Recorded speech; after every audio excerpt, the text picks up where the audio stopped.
Bismillahirrahmanirrahim. Assalamualaikum warahmatullahi wabarakatuh. Jumpa lagi bersama saya Ridho Muktiyadi. Di video kali ini kita akan belajar bersama. Untuk topiknya yaitu keamanan aplikasi pada React Native ya. Tentunya masih sama dengan mata kuliahnya pemrograman mobile lanjut. Oke, teman-teman, kita akan belajar bagaimana caranya untuk melindungi ya, secara ya pokoknya melindungi ya aplikasi mobile ya yang nantinya akan teman-teman buat ya. Yang kemarin mungkin sudah pernah kita juga pelajari bersama-sama terkait dengan autentikasi, yaitu salah satu juga bentuk keamanannya ya. Jadi nggak semua orang bisa mengakses data kita, nggak semua orang bisa melihat data kita, dan ada persyaratan khusus tertentu ya yang bisa menjadi cara ya untuk melindungi data yang ada pada aplikasi tersebut ya. Oke, jadi pokok bahasan kita adalah bagaimana cara melindungi yang membuat perlindungan pada aplikasi yang nantinya akan kita buat. Oke teman-teman, sini ya, sebagai pendahuluan ya, aplikasi seluler sering menyimpan dan mengelola data sensitif seperti informasi pribadi, token autentikasi, dan data pembayaran ya. Yang kemarin token autentikasi ya, itu juga masuk ke dalam ini perangkat seluler kita atau hardware-nya atau perangkat mobilenya gitu ya. Jadi itu sangat sensitif sekali dan sangat rentan sekali untuk diambil oleh orang yang tidak bertanggung jawab gitu. Jadi ini adalah salah satu bentuk protected atau perlindungan ya, agar supaya data-data tersebut tidak bisa diambil oleh ya, tidak bisa dilihat atau diambil ya, pokoknya dimanfaatkan oleh orang yang tidak bertanggung jawab. Oke, jadi kemudian serangan terhadap aplikasi seluler ya di sini ya, seperti pencurian data, pemalsuan identitas, dan eksploitasi aplikasi dapat berdampak serius pada pengguna dan reputasi aplikasi ya. Ini tentunya memang bahaya sekali ya teman-teman ya, jika ada data kita yang bocor, yang memang harusnya nggak bocor nih. Ini bukan konsumsi publik nih, ini enggak ya, pokoknya ini memang di ranahnya private ya gitu ya, malahan keluar gitu kan. Nah ini yang menjadi pertimbangan kita dan kehati-hatian kita ya dalam membuat sebuah aplikasi nanti ya. Jadi bukan hanya di secara user interface-nya, secara experience-nya ya, secara pemrosesannya yang bagus, tapi juga harus ada di unsur keamanannya ya. Jadi bisa digunakan terus, tapi juga dengan perlindungan yang maksimal gitu ya. Maksimal itu gimana ya? Yang jelas nanti kita upayakan gitu. Kita upayakan agar aplikasi yang dibuat itu aman gitu ya. Entah nanti mungkin ada yang lebih bisa lagi, lebih pintar lagi, bisa memanipulasi aplikasi yang dibuat ya, itu nanti ya. Yang penting ada ikhtiar dulu untuk coba melindungi aplikasi yang dibuat. Oke, kemudian ada secure storage ya. Secure storage adalah metode penyimpanan data yang aman, sering digunakan untuk menyimpan data sensitif seperti token autentikasi, kredensial pengguna, dan preferensi aplikasi. Untuk React Native sendiri ya, penyimpanan ini biasanya menggunakan keychain untuk yang iOS dan keystore untuk Android yang menawarkan enkripsi data ya. Teman-teman udah nggak asing ya istilah enkripsi ya. Jadi datanya itu nanti akan di encrypt itu kayak dirubah ya, disandikan gitu ya, disandikan ya, jadi tidak bisa dibaca oleh manusia ya. Nanti ada proses deskripsinya, ada berarti ya, di encrypt, di descript ya. Ya kalau ketemu yang bisa deskripsi ya berarti bisa kebaca datanya ya, seperti itu. Nah makanya itu yang perlu hati-hati dalam proses perlindungan datanya. Nah kemudian penyimpanan data secara aman di perangkat ya, melindungi dari akses yang tidak sah bahkan jika perangkat dicuri. Jadi ketika HP-nya hilang ya, atau HP-nya diambil sama orang ya, akses data tersebut kan penting ya. Kadang kan yang juga sih ya sebenarnya HP sama data itu mahalan mana gitu ya, sama-sama mahal ya, tapi lebih mahal itu datanya kalau menurut saya pribadi ya, karena mengkolek data itu kan butuh waktu yang lama gitu kan. Misal teman-teman punya media sosial nih sudah dari tahun 2020 lah, 2010 ya gitu aja ya, 2010. Nah itu kan udah lama banget nih sampai sekarang ya gitu ya. Ketika itu HP-nya hilang terus akunnya ada di sana ya, itu kan ya lebih mahal apanya ya gitu ya. Ya mungkin HP-nya ya kalau secara ya teman-teman beli HP-nya yang spesifikasinya tinggi ya sama-sama mahal ya gitu ya, tapi datanya itu memang penting juga ya, apalagi kalau misalnya data ada pekerjaan yang hilang dan nah itu yang apa namanya ya, yang tidak bisa dicari lagi gitu kan, kita harus cari gimana datanya gitu ya. Nah itu oke. Nah, selanjutnya implementasi secure storage di React Native ya, menggunakan usaha library seperti React Native Keychain atau React Native Sensitive Info. Nah untuk contoh implementasinya seperti ini teman-teman, nanti kita sambil coba ya aja ya, kita bahas-bahas ya terkait dengan ini. Nah ini memanfaatkan library React Native Keychain. Dan untuk best practice-nya di secure storage ini ya, hindari penyimpanan data sensitif dalam bentuk plain text ya. Gunakan secure storage untuk data sensitif seperti token autentikasi ya, bukan untuk data pengguna biasa. Jadi data sensitif dalam bentuk plain text ya, jadi informasi-informasi yang dalam bentuk ya pokoknya yang memang benar-benar rahasia jangan dimasukkan ke dalam plain text ya. Nah kemudian yang kedua, memang kita harus gunakan sebuah pengamanan ya untuk data sensitif ya, seperti token autentikasi, bukan untuk data pengguna biasa. Jadi token autentikasi bukan hanya untuk user sama passwordnya, enggak ya, tapi untuk proses autentikasi ini tingkat lebih tinggi dari untuk user dan levelnya saja. Oke. Nah kemudian ini juga yang sekarang itu banyak digunakan ya, biometric authentication ya. Jadi menggunakan autentikasi yang melihat dari karakteristik biologis pengguna, seperti ya sekarang kan banyak sidik jari, ada menggunakan face detector wajah ya, atau pemberdayaan iris ya, menggunakan mata ya untuk membuka kunci aplikasi atau mengakses data sensitif. Jadi nggak semuanya bisa ya. Kalau beberapa di perangkat mobile itu kan ada beberapa konfigurasi ya, menggunakan wajah, menggunakan sidik jari, atau menggunakan pola gitu ya, sampai bahkan menggunakan pin ya, kode ya.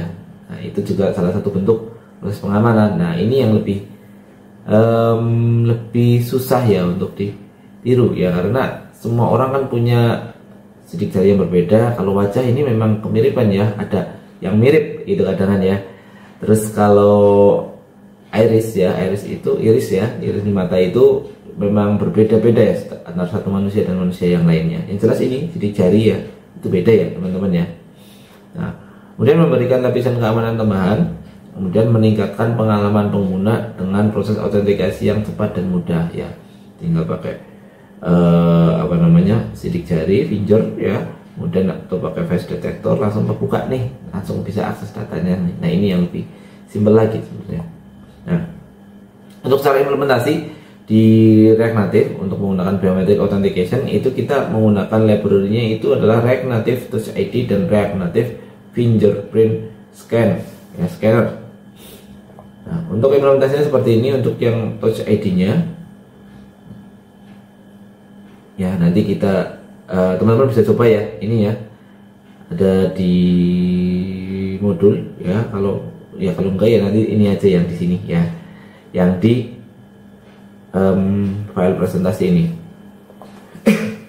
Nah kemudian best practice biometric authentication ya, best practice-nya itu kita gunakan autentikasi biometrik bersama dengan metode keamanan lain ya, tadi saya sampaikan. Jadi bertingkat nih, untuk bertahap nih, nggak cuma biometrik aja, ada PIN atau kata sandi untuk lapisan keamanan tambahan. Jadi ya barangkali nih ada wajahnya yang mirip gitu ya, wajahnya mirip, bisa menggunakan biometrik yang sama ya. Kemudian tapi ada tahap selanjutnya, ternyata ada PIN dan kata sandi ya, jadi agak berbeda lagi ya, dan harus tahu dulu nih PIN-nya apa, kata sandinya apa gitu. Kemudian selalu periksa dukungan perangkat terhadap metode autentikasi biometrik yang ingin digunakan ya. Dukungannya ya, dukungan perangkatnya bisa jadi sudah nggak jalan lagi, sudah nggak aktif lagi, tetap dipakai, nanti malah terjadi malfunction di prosesnya, langsung bisa akses ke datanya nih malahan nih gitu. Nah itu yang perlu teman-teman perhatikan juga. Nah kemudian ada prograde and obfuscation ya. Prograde di sini adalah alat untuk mengecilkan, mengoptimalkan, dan mengaburkan ya. Obfuscate ya, kode Java pada aplikasi Android ya. Ini membuat aplikasi lebih sulit untuk direkayasa balik ya, reverse engineered ya. Jadi blur tuh nggak kelihatan ya, seperti itu. Jadi tidak ditampilkan secara penuh ya, jadi kodenya memang diblurkan biar nggak kelihatan, nggak tahu itu tulisannya apa, skripnya apa gitu. Kemudian obfuscation itu ya, di sini ada proses mengubah kode menjadi bentuk yang tidak dapat dibaca manusia tapi tetap bisa dijalankan oleh mesin ya. Ini sama seperti enkripsi ya, dienkripsi, cuman itu nanti di baris kodenya, cuman ya ini kelebihannya ini masih kebaca oleh mesin ya, masih kebaca oleh perangkat selulernya gitu, jadi nggak masalah gitu ya. Untuk apa? Untuk melindungi informasi logika di dalam aplikasi, dan juga untuk ya proses bisnis yang ada pada aplikasi yang dibuat. Nah, melindungi pada sumber aplikasi dari rekayasa balik yang dapat mengungkap informasi sensitif dan memungkinkan serangan terhadap aplikasi ya ini. Jadi ya pokoknya sebenarnya untuk bicara tentang keamanannya, berbagai macam cara ya bisa digunakan untuk keamanannya. Cuman yuk ya ini pasti yang mencoba juga akan cari cara yang lain ya. Ini coba lagi nih cara yang lain nih, coba caranya masuk ke sini gimana ya gitu. Nah itu oke. Selanjutnya mengaktifkan prograde pada React Native ya, sini ya. Ini secara default prograde diaktifkan pada bootstrap Android ya, berarti ini sudah ada ya ketika teman-teman build pertama kali nih. Nah kemudian konfigurasi prograde rules ya pro untuk menyesuaikan perilaku prograde ya. Jadi ada konfigurasinya ya, untuk rulesnya seperti apa ya untuk prograde.pro nya ini ya, dan menyesuaikan perilaku prograde-nya ya. Jadi dia seberapa kuatkah level perlindungannya. Nah nanti bisa di konfigurasi di sini. Nah ini contoh untuk konfigurasinya prograde Android app prograde rule.pro. Nah itu saya masuk ke sini ya teman-teman. Nah untuk catatan penting ya, pastikan untuk menguji aplikasi setelah mengaktifkan prograde ya, karena kadang-kadang nih dapat menyebabkan aplikasi crash jika ada kode yang di obfuscate ya secara berlebihan ya. Jadi obfuscate itu kan kodenya disamakan, dituliskan seperti itu, nanti berlebihan ternyata nggak kebaca juga ya. Yang namanya juga perangkat ya teman-teman ya, kadang kan terbaca, kadang kan tidak terbaca. Apalagi kalau misalnya pemrosesannya kita optimalkan lagi, kita cepatkan lagi gitu kan ya, itu jadi seperti itu. Oke, kita lanjut untuk percobaan teman-teman ya. Silahkan nanti teman-teman bisa membuka di modul praktikumnya ya, yang ini ya, di modul praktikum ini ntar dulu, ini ya di bab ke 11 ya. Nah ini ada beberapa penjelasannya untuk tadi yang saya sampaikan. Kemudian ini adalah praktikumnya ya, penerapan security storage menggunakan React Native. Oke, langkah awal ya, install library-nya di sini ya, npm install React Native Keychain. Nah tapi sebelum itu berarti kita harus bikin project baru ya. Untuk tahapannya masih sama seperti yang sebelum-sebelumnya teman-teman ya. Silakan teman-teman bisa mencoba prosesnya sama ya, membuat project baru atau menambahkan langsung ke project yang sudah ada gitu. Kita mau nambahkan aja lah ini biar nggak repot gitu kan, mungkin seperti itu. Oke, kita akan menambahkan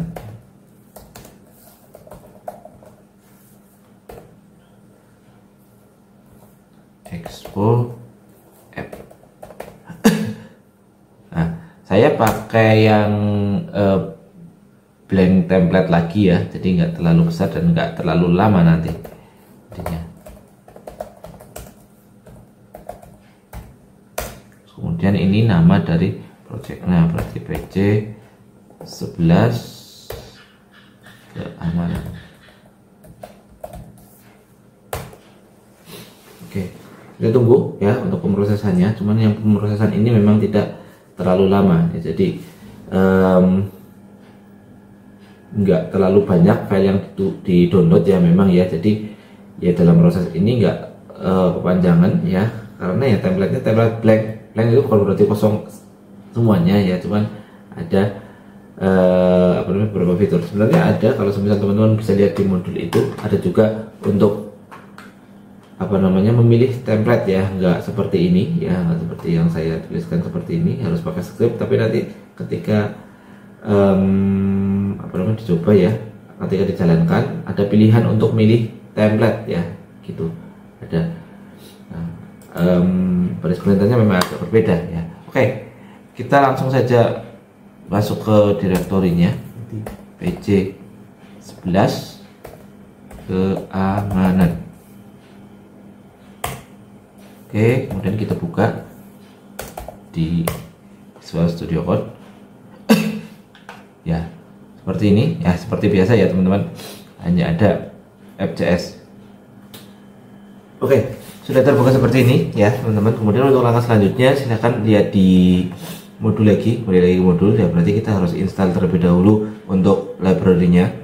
Kita pakai yang Keygen ya di sini ya.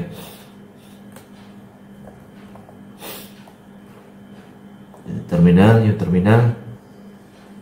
Nah, kita jalankan. Oke, sudah ya, ini nggak terlalu banyak ya teman-teman.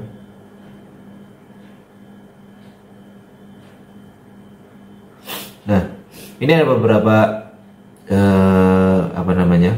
pembahasan di sini ya teman-teman ya. Sedangkan teman-teman mau pakai yang mana? Nah, saya langsung saja ke sini ya teman-teman, yang terakhir ya. Nah, ini contoh informasi lengkap ya. Untuk ini informasi lengkap untuk menyimpan, mengambil dan menghapus token menggunakan React Native Keygen ya. Teman-teman bisa coba yang step by stepnya di awal, satu-satunya ya, satu persatunya. Nah, nanti di sini juga ada penjelasannya ya. Save token, retrieve token, delete token ya. Ini untuk mana ini? Nah, ini ada penjelasannya juga di scriptnya teman-teman. Ini maaf, ini kalau di copy semua ikut ke bawah.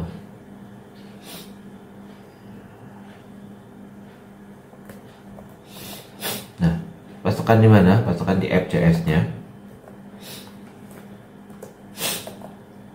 Nah, kemudian di ini juga di copy lagi atau dituliskan, silakan teman-teman bisa menuliskan.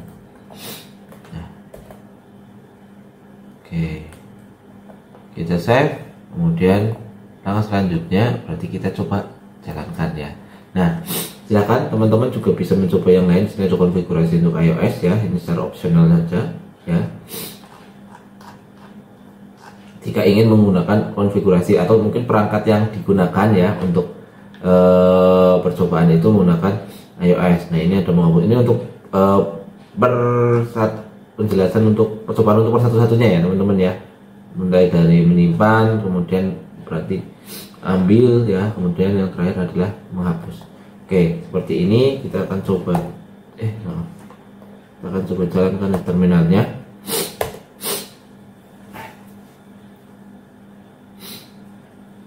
Oke, sama seperti sebelumnya, versi webnya nggak bisa, berarti kita pakai ini ya. Install dulu.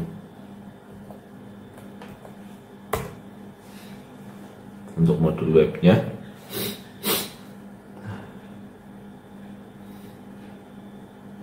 Oke, sudah. Kita coba jalankan.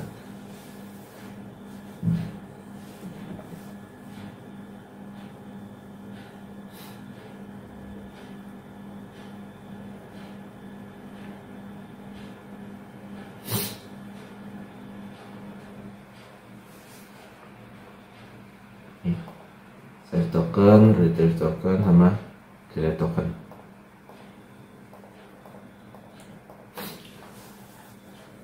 Oke, teman-teman, silahkan dicoba ya untuk pengamanannya ya. Cuman ini kan memang di web ya, jadi harapannya teman-teman nanti pakai emulator juga.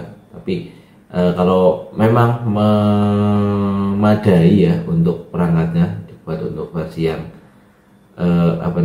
untuk emulatornya itu pakai device emulator atau langsung ke Xbogo-nya bisa ya, seperti itu ya. Jadi mungkin bisa terlihat untuk hasilnya. Oke, mungkin itu untuk video kali ini ya. Nanti ketika teman-teman mencoba, jika ada permasalahan atau ada yang mau dikonsultasikan atau kita diskusikan, silahkan. Kita punya forum sendiri ya, forum untuk diskusi. Kemudian kalau enggak ya nanti teman-teman ketika kita ketemu langsung ya, tatap muka secara langsung, bisa menanyakan untuk pemrosesan atau teman-teman ketika mengalami kendala dan yang lain sebagainya. Oke, mungkin cukup ya dari saya untuk video pada kesempatan kali ini. Mohon maaf jika banyak kekeliruan atau kata-kata yang kurang berkenan. Kita ketemu lagi di video kita yang selanjutnya, di pertemuan kita yang selanjutnya juga. Wabillahi taufiq wal hidayah. Assalamualaikum warahmatullahi wabarakatuh.